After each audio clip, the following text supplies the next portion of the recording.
भारत देश के लोकतंत्र के 3 मुख्य स्तंभ है, जिनमें की है विधायिका, कार्यपालिका और न्यायपालिका। अब बात करते हैं, सबसे पहले हम यहाँ पर आईएएस एग्जामिनेशंस की यूपीएससी जिसको कंडक्ट करवाती है वह आता है कार्यपालिका के अंतर्गत, जहाँ पर कि पूरा जो उसके ऊपर जो पावर रहता है वह रहता है सरकार का।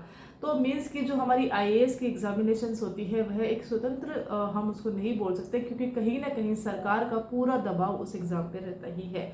अब बात कर लेते हैं हम, अभी हाल ही में जब सुप्रीम कोर्ट के 75 ईयर कंप्लीट होने पर एक जब इवेंट था और वहाँ पर हमारे चीफ जस्टिस ऑफ इंडिया ने एक विचार साझा किया था। इससे पहले भी यहाँ पर इस चीज़ के बारे में डिटेलिंग हो चुकी है, लॉ कमीशन के द्वारा भी यहाँ पे काफ़ी सारी चीज़ें हो गई है।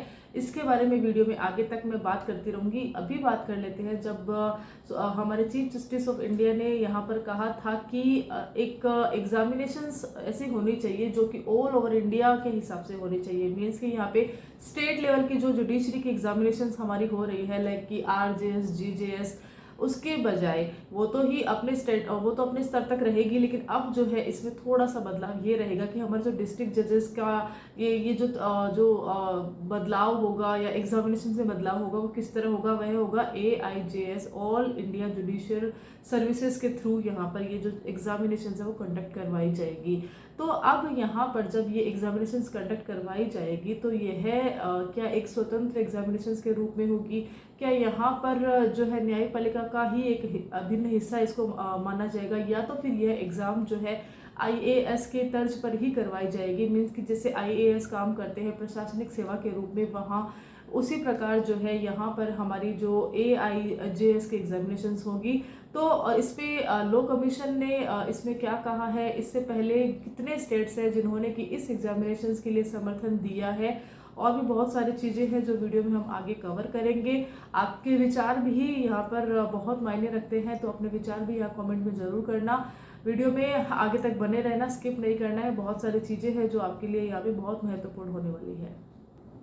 अब हम यहाँ पे बात करेंगे जो आईजेएस है इसके ऊपर थोड़ी सी हम यहाँ पे ये बात करेंगे कि जो लॉ कमीशन है वहाँ पर लॉ कमीशन के द्वारा यहाँ पर यह सिफारिश रखी गई थी कि जो आईजेएस एग्जामिनेशंस है वह होने चाहिए। इसके लिए उन्होंने अलग अलग राज्यों से समर्थन भी लिए थे। अब अलग अलग राज्यों के समर्थन में हम बात करते हैं यहाँ पर हरियाणा, राजस्थान और बिहार, और साथ ही जो उड़ीसा है और पंजाब राज्य है, यहाँ इन सब ने जो है इसके लिए समर्थन दिया था। लेकिन बाद में सिर्फ और सिर्फ बिहार, राजस्थान और हरियाणा जो एक जुडिशरी रहती है उनका ही समर्थन एंड तक रहा था। मीन्स कि यहाँ पर पूरे जो भारत देश के जो राज्य है वहाँ पर इसका समर्थन जो है यहाँ पर नहीं मिला है, मात्र 3 राज्यों को छोड़कर।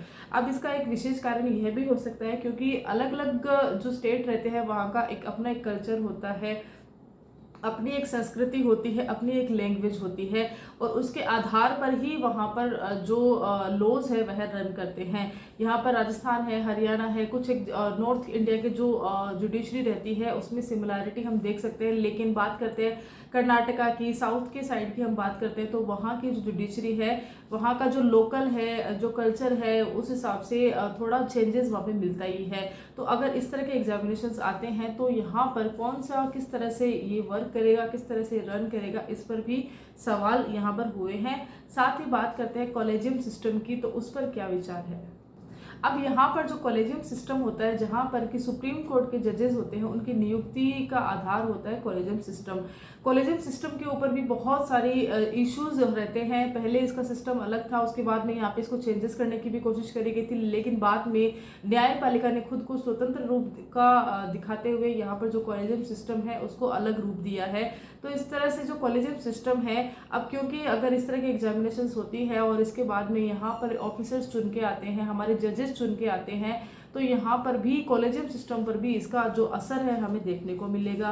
बात कर लेते हैं यहाँ पे लॉ कमीशंस की कि किस आधार पर या आर्टिकल संविधान के कौन से आर्टिकल के अंतर्गत इन्होंने यहाँ पर यह जो एग्जामिनेशन है इसकी बात हुई है। तो आर्टिकल 312 के अंतर्गत, और कहे तो संविधान के 42वें संशोधन के अंतर्गत यह जो चीज़ है यह बताई गई है। साथ ही इसमें ये रहता है क्योंकि यह एक इसमें समर्थन चाहिए होता है, तो 2/3 जो हमारा एक स्टेट का जो समर्थन है यहाँ पे चाहिए होता है। अब यहाँ पर यह जो इतनी संख्या में जो समर्थन है यह मिलना भी काफ़ी मुश्किल हो जाता है।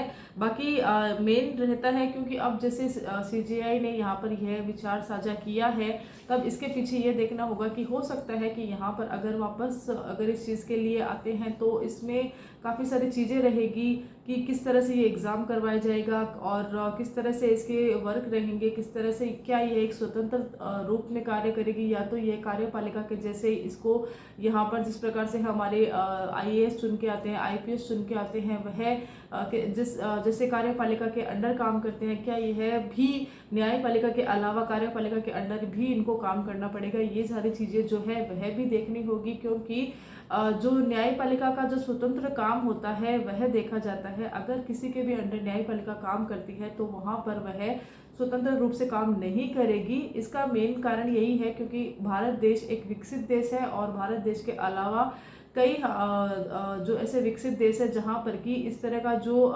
प्रैक्टिस होती है AIJS की नहीं हुई है अभी तक। तो किसी भी देश में ऐसा नहीं है। बांग्लादेश में एक ऐसा जो है शुरुआत करी हुई है, तो उसको छोड़ के बाकी कई देश है वहाँ पर जो विकसित देश के अंतर्गत आते हैं वहाँ पर इस तरह के एग्जामिनेशंस या ऐसी प्रैक्टिस को जो है बिल्कुल भी जगह नहीं दी गई है। और अब क्योंकि भारत देश इसके लिए विचार कर रहे हैं तो इसमें भी कई सारी चीज़ें हैं, आप भी अपने यहाँ पे विचार व्यक्त कर सकते हैं इस बारे में।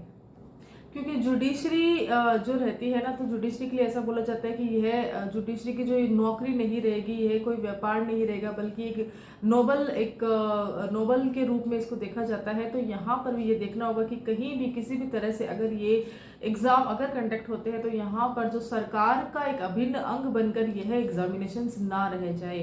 खैर अभी जब बात करते हैं नए जो यहाँ पे स्टेटमेंट आया है तो इसके आधार पर यह है कि क्योंकि यहाँ पे चीफ जस्टिस ऑफ इंडिया ने कहा है तो हो सकता है उन्होंने इस एग्ज़ाम को लेके आगे बिल्कुल सोच रखा है, नई रूपरेखा बना रखी है, कई सारे प्रावधान है वह बना रखे हैं और समर्थन कैसे लेना है, किस तरह से आगे इसमें वर्क करना है, इसके बारे में उन्होंने बहुत सोच समझ के ही यहाँ पर चीज़ें तैयार कर रखी है। और यही एक कारण है कि उन्होंने आज जो है इसके बारे में सबके साथ ये चीज़ें जो है शेयर करी है।